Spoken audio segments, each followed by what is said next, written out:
เอาลูกไป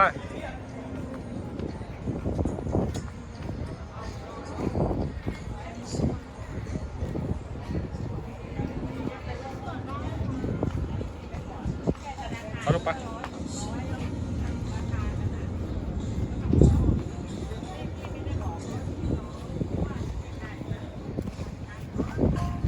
ขี้ได้ขนาด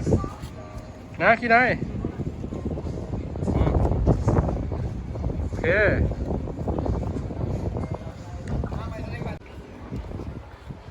ป้าเดี๋ยวป้ามาถ่ายพี่บ้างป้า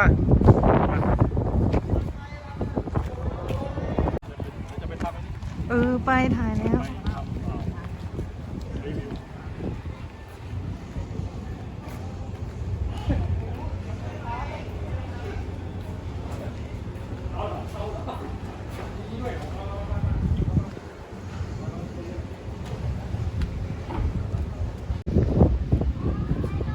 ให้ทางขึ้นไปขึ้นไปเลย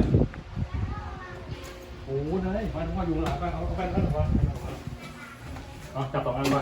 โอ้โหนี่ทำไมทางเขาชันอย่างเงี้ยไปยืนนี่ยืนทางนี้กันนะใส่มากเลยพ่อ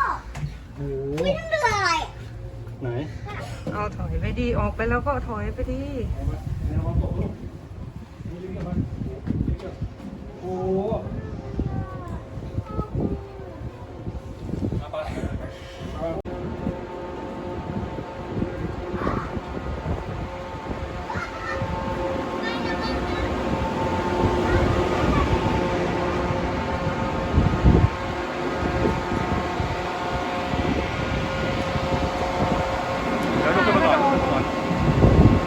ขึ้นไปเลย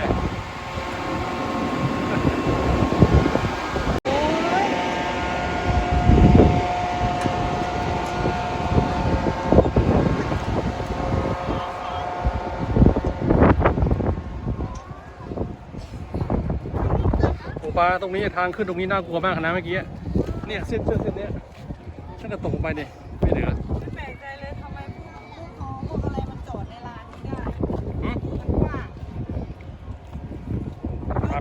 ตอนปลามาปลาไม่ได้ขึ้นเรือไหนไปทางลงไป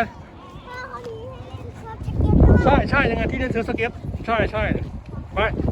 ลงไป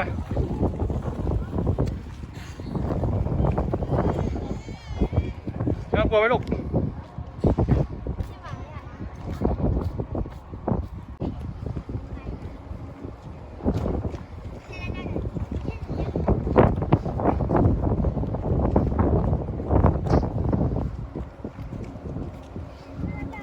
นายเดินขี่ได้เดินลูกเดินไปเลยเดินไปหาเย่ไปเดินไปเลย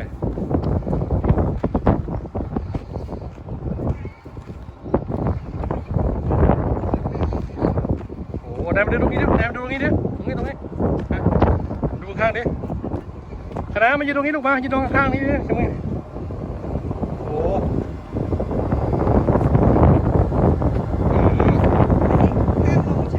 ไม่ได้อันตราย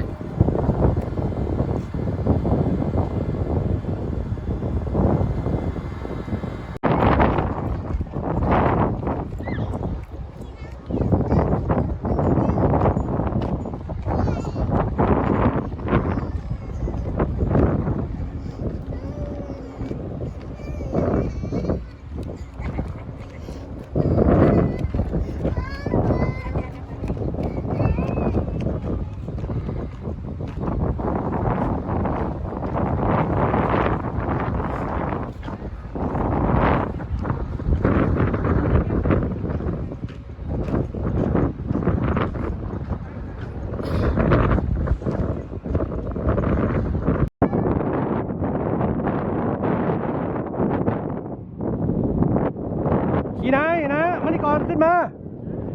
ก่อนวิ่งขึ้นมาเลย